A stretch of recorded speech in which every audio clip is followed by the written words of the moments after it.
7 de la mañana comienza nuestra segunda hora de programa y seguimos en la primera entrevista con Pedro Pablo Fernández. En este segundo bloque habíamos dejado una pregunta en el aire y le quiero preguntar si Donald Trump no está en la mesa, lo correcto no sería extender las negociaciones más bien para lograr que esa oposición más cercana a él logre revertir esta decisión respecto a la economía venezolana, las sanciones que se han tomado para con Venezuela, y no es un error más bien levantarse de la mesa. Sí, yo creo que no se debe haber levantado de la mesa, yo creo que nadie se debe levantar de esa mesa, yo creo que todo el que está sentado en esa mesa debe darse una vueltica por el país y ver lo que está pasando y la tragedia que están viviendo los venezolanos para hacer que esa mesa traiga algún resultado productivo, porque cada día que pasa, es un día para llorar en Venezuela. Es un niño que está acostándose sin comer, es un niño que está dejando de ir a la escuela, es una madre que se está acostando con la angustia de que no sabe si le va a dar de comer a su familia el día siguiente. Cada día que pasa es un día más perdido en esta tragedia que estamos viviendo. Usted que habla tanto de la realidad venezolana, se refirió al diálogo y a la negociación como la posibilidad de dialogar previo a los muertos o posterior a los muertos. Yo le quiero preguntar, usted que conoce la realidad, ¿cuántos muertos más? Nosotros yo creo que estamos dialogando ya posterior a los muertos, ¿no? Tú sabes que a mí me preguntan mucho con frecuencia, me dicen, bueno, pero ya la gente se está muriendo de hambre. Bueno, como la gente se está muriendo de hambre, vamos a hacer que mueran más de hambre. Como hay hombres que maltratan a las mujeres, vamos a promover que haya más hombres que maltraten a las mujeres. Como hay niños que son abusados sexualmente, vamos a promover que hayan más niños abusados sexualmente. Hay que ponerle un parado a esta tragedia. Es decir, hay niños que no están comiendo hoy. Nosotros estamos viendo niños con enfermedades en la piel, desnutridos, pero sin agua, el proceso de diálogo como un proceso previo a las muertes. Y si conocemos las cifras o los índices de muertes por delincuencia en este país, homicidios, si conocemos las cifras de muertes por mengua, si conocemos el tema del hambre, si conocemos el tema de los hospitales, ¿cómo podemos definir un diálogo previo a las muertes? ¿No sería esto un diálogo posterior a la muerte de cantidad de venezolanos? Claro, el diálogo es para evitar que se multipliquen los muertos, que se multipliquen los muertos de hambre, que se multipliquen los muertos en los hospitales, que se multipliquen los muertos por falta de medicina. Estas sanciones económicas que están haciéndose contra Venezuela van a traer menos medicinas para el país, menos comida para el país, es más hambre, es menos medicina. Nosotros tendríamos que estar en Barbados, y una propuesta que nosotros estábamos haciendo en Barbados es que no solamente se dedique a la agenda política, sino a la agenda económica y social de Venezuela. ¿Cuáles son los dos temas de los que hay que hablar? Uno, la agenda política, y la agenda política pasa por lograr mecanismos para que hayan elecciones donde la gente sienta confianza en votar. Claro. Pero la agenda económica y social hay que abordarla hoy. Porque este proceso de salir de gobierno está tomando tiempo, ¿no? Entendemos que está tomando mucho tiempo y puede tomar mucho tiempo más salir de este gobierno. En el interín, en el tiempo que va a pasar entre que nosotros logremos el cambio político, nosotros tenemos que atender el problema económico. En Barbados tenía que haberse discutido con el gobierno como punto principal de la agenda, rectificación del gobierno en la política económica, que el gobierno cambiara completamente el gabinete económico, que incorporara gente, que se abriera inversiones extranjeras en materia petrolera. Por ejemplo, mecanismos para intercambiar petróleo por medicinas y comida. Que se descongelaran cuentas que están congeladas hoy con un compromiso para un destino específico. Por ejemplo, 300.000 diálisis que hacen falta hacerse en Venezuela. Bueno, vamos a liberar recursos que están hoy congelados para pagar esas medicinas para que vengan al país. Ese tipo de cosas que se tendrían que estar discutiendo en Barbados si el liderazgo político se pusiera un momentico la mano en el corazón y privilegiar a los seres humanos que están en Venezuela por encima de la diatriba. Nosotros salir de este gobierno es una necesidad y quiero dejarlo claro. Este país no va a cambiar mientras nosotros estemos con este gobierno. Para poder resolver la crisis económica y social hay que salir del gobierno. Ahora, durante el periodo... ¿Y no son posturas muy blandas las que está tomando? Las que está tomando Pompey, por ejemplo. Posturas muy blandas. Hay que ir para el país y ver lo que está sufriendo la gente para entender que, que este tema hay que abordarlo. ¿Estamos ante un gobierno blando de decisiones conciliadoras, por ejemplo? No, es que por eso es que yo estoy combatiendo este gobierno, porque en este gobierno es indolente, no siente nada por el dolor ajeno. No siente nada por los miles de venezolanos que están sufriendo hoy. Yo lo que quiero del liderazgo político que nos proponemos como alternativa es que pongamos al ser humano por encima del interés particular y que pongamos todo en función de los seres humanos que viven en este país y que están padeciendo una crisis espantosa. Bien, nosotros vamos a pasar con nuestro compromiso con la audiencia. Nuestra compañera Daniela Salas está lista para la lectura de las redes sociales a través de @primerapágina y la etiqueta Primera Página. Adelante, Daniela. Así es, Aline, ya estamos listos para la revisión y la participación de la audiencia a través de nuestra cuenta Primera Página. Señor Fernández, le pedimos que sea breve para la mayor participación de los usuarios. Tenemos el siguiente comentario. Luis Méndez dice lo siguiente: ya los venezolanos están comiendo de la basura, muriendo en hospitales, cocinando a leña, sin agua, sin transporte público, sin medicinas. ¿Qué más debe pasar el venezolano? Yo creo que esta tragedia hay que ponerle un parado inmediato y creo que mientras sigamos con este conflicto político, la gente cada vez va a sufrir más. Tenemos también al doctor Alejandro Galué. Dice lo siguiente: señor Fernández, la solución para superar la crisis inédita que vive Venezuela es el diálogo, con negociación, pero ¿cómo podemos avanzar en una negociación creíble con posiciones tan radicalizadas entre las partes? Bueno, son las posiciones radicales las que nos alejan de una solución y por eso yo invito a que todo el liderazgo, tanto de la oposición como del gobierno, el liderazgo moderado, force a que los extremos se aíslen y nosotros podamos lograr una salida poniendo, repito, a los seres humanos como la razón de nuestro ejercicio. La política es para servir a las personas y en esta pugna la gente es la que está sufriendo tremendamente. Onarwi Guzmán Flores tiene un comentario bastante parecido y dice lo siguiente: ¿cómo se sientan a negociar cuando el otro no tiene la voluntad de hacerlo? Mientras unos hablan en negociaciones, las cuales podrían llevar días, meses, años, el pueblo sigue sufriendo. Bueno, yo creo que toda la presión, el apoyo internacional que tenemos hoy en Venezuela y el apoyo de la gente, nosotros tenemos que orientarlo a forzar al gobierno a una salida negociada.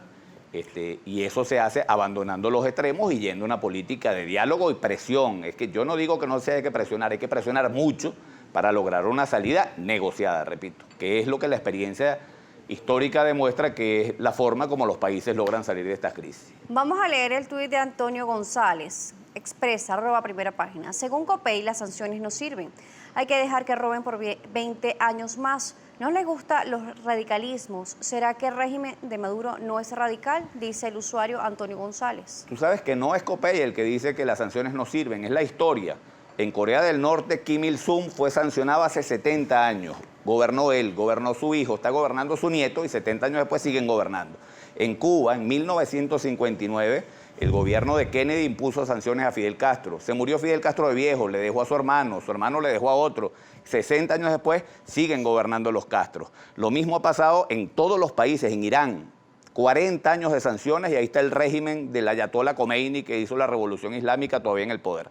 Es decir, en todos los países donde se han aplicado sanciones económicas, como un intento para salir del gobierno, han fracasado. Y lo que traen es pobreza, hambre para la población, mientras los gobernantes siguen comiendo y siguen con gasolina en su carro. Bien, yo quiero terminar esta entrevista con la siguiente pregunta. Bueno, ni siquiera es una pregunta, vamos a fantasear un poco acá y yo voy a traer a este estudio, ojalá pudiéramos, a la familia del concejal Fernando Albán, a la familia del capitán de corbeta Costa Arévalo, a la familia del joven Rufo en el estado Táchira. Véalos y convénzalos de que crean una vez más en el diálogo. ¿Qué les diría? Mira, yo lamento profundamente las muertes de esos venezolanos y de miles más que tú me puedes nombrar aquí. Muchísimo. Fernando Albán, particularmente, que estábamos comentando ahorita, un tipo extremadamente buena gente, una bella persona, muerto sin ninguna razón, sin ninguna justificación. Yo quiero que paren las muertes. Y yo estoy por la familia de ellos y por los miles de venezolanos que estoy viendo en todo el país morir de hambre, por las madres angustiadas que no tienen que darle de comer a sus hijos. No importa lo que yo diga en televisión. Yo nunca lo voy a decir como lo dice la gente que lo está sufriendo mirándote a los ojos. Lo que está sufriendo la gente en este país es bárbaro y yo quiero ponerle un parado a eso. Esa es la razón por la cual estoy aquí, sometido a cualquier cantidad de críticas que me importan poco, porque yo no tengo nada que perder. El país lo tenemos perdido. Y aquí la única forma que tenemos de aliviar el drama que está viviendo toda la familia venezolana, son 30 millones de personas que están sufriendo hoy en Venezuela. La única forma que tenemos de superar esto es por la vía de la negociación, porque por la vía del enfrentamiento ya tenemos ¿cuánto tiempo va a pasar para que salgamos de este gobierno? Yo creo que todo el liderazgo político tiene que hacer todo el esfuerzo posible por colaborar, por contribuir a que las familias venezolanas logren superar esta tragedia. ¿Y cómo los convence a ellos y a mí de creer una vez más en el diálogo? ¿Cuál es un punto quizás de conciliación entre ambos factores políticos del país? Lo único que tenemos que hacer es ver la historia. No hay forma de resolver este problema por otra vía porque la historia Pero lo denos demuestra un punto así. concreto de conciliación. ¿En cuál punto pueden quebrar ambos para lograr una solución a este país? Usted estuviese en la mesa de diálogo.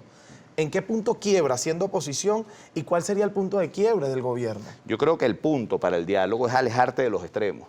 Si yo voy a un diálogo a plantear simplemente como hace el gobierno, quítenme las sanciones y si no, no dialogo, y del otro lado digo que se rinda Maduro y renuncie, no solamente que se rinde y renuncie, sino que además de que después de que renuncie yo le voy a cortar la cabeza y lo voy a terminar mandando con una braguita anaranjada para Estados Unidos. Si esas son las posiciones en las que nos encontramos en el diálogo, es imposible avanzar. Hay que desprenderse en el diálogo de los extremismos e ir a conciliar. ¿Y conciliar qué significa? ¿Conciliar qué significa? En lugar de ir a pedir la cabeza de Maduro, vamos a pedir las cosas que tenemos que pedir, que son atender el drama económico y social y abrir una agenda de diálogo para eso y abrir una agenda de diálogo para lograr un mecanismo conciliatorio para lograr unas elecciones que Perfecto, permitan pero un cambio ¿cómo de gobierno? negocias entonces con un gobierno que si tú pides el dedo de Maduro, el gobierno pide la cabeza de Guaidó? Entonces, ahí hay un desequilibrio en la negociación. Por eso le pregunto, ¿en qué deben ceder las partes? El problema es que los dos están pidiendo la cabeza de los dos. Es decir, ¿cuál es el planteamiento en Barbados? La cabeza de Maduro. Que Maduro renuncie y si no, no converso. Bueno, el tipo no va a renunciar porque no lo has derrotado. Estás en Barbados porque no lo has derrotado. Si lo hubieras derrotado, no estarías en Barbados. Entonces no puedes ir a Barbados a pedir la cabeza de Maduro, que es lo que pedimos. Yo no quiero hacer de este programa una crítica a Guaidó porque yo tengo 2 millones de críticas mucho más fuertes que hacerle al gobierno. Yo lo que quiero hacerle es una crítica al radicalismo que plantea en una negociación el todo o nada. Ok, ¿en qué deben ceder, por ejemplo? Algo concreto. ¿Qué puede ceder la oposición? ¿Entrega a la Asamblea Nacional, por ejemplo, podría ser una opción? No, yo creo que una de las cosas que podría... Yo creo que el debate sobre el tema político debía ser así. La oposición debería pedirle al gobierno que incorporara a los diputados en la Asamblea Nacional. Que esa Asamblea Nacional discuta un nuevo CNE y se acuerde elegir un nuevo CNE en esa Asamblea Nacional de forma consensuada e ir a un proceso inmediatamente de elecciones que termine legitimando todos los poderes, empezando por la ¿Y presidencia. que de la gana el República. gobierno allí? Ahí no hay negociación, porque el gobierno pudiera decir, yo no gano nada. El gobierno puede pedir el cese inmediato de las sanciones, gobierno de oposición pidiendo el cese de las sanciones económicas como contrapartida a un acuerdo político que permite elecciones libres. Hay formas de llegar a una negociación. Cuando tú llegas a una negociación pidiendo la cabeza del otro y pretendiendo que tú vas a pedir todo o nada, pues es nada al final lo que reciben ambas partes. ¿Tiene poder Guaidó para revertir las sanciones en los Estados Unidos si es una petición del gobierno? Tiene mucha y si fuerza. se logra ese acuerdo que usted está mencionando. Tiene mucha fuerza. Si hay un acuerdo en Barbados, ambas partes acuerdan una agenda política para resolver el conflicto político. Tiene mucha fuerza que esas partes en conjunto pidan el cese de las sanciones. Porque además las sanciones dividen a la comunidad internacional, nos dividen adentro y afuera. Ahí ya se pronunció la ONU, ya se pronunció la Unión Europea. Hay un silencio sepulcral en todos los países de América Latina que están viendo con horror las sanciones, porque las sanciones lo que van a traer es más problemas migratorios para esos países, es más hambre para Venezuela y más migración para esos países que tienen ya un problema suficientemente grande. Toda la comunidad internacional, salvo Estados Unidos, se ha pronunciado en contra de las sanciones. Y con decisiones, por ejemplo, negociadas a ese punto, pero quizás tan blandas, tan suaves, en donde solamente se hable de un proceso para solucionar, donde no se ha solucionado nada, porque el hecho de que vuelvan los diputados, se negocie un nuevo CNE y se pida por parte del gobierno que cesen las sanciones, no quiere decir que Estados Unidos va a estar conforme con esas decisiones a nivel político interno. ¿Usted cree que esté dispuesto Estados Unidos a levantar las sanciones con esas pequeñas decisiones? Si se lo que pide, pueden hacer grandes diferencias. Se lo pide el liderazgo completo de la oposición, que es el que él respalda para el cambio de gobierno, ¿no te parece que es suficiente? En todo caso, vamos a caminar en la dirección correcta, estamos caminando en la dirección contraria. Estamos caminando para atrás, vamos en todo caso a dar pasos hacia adelante. Claro.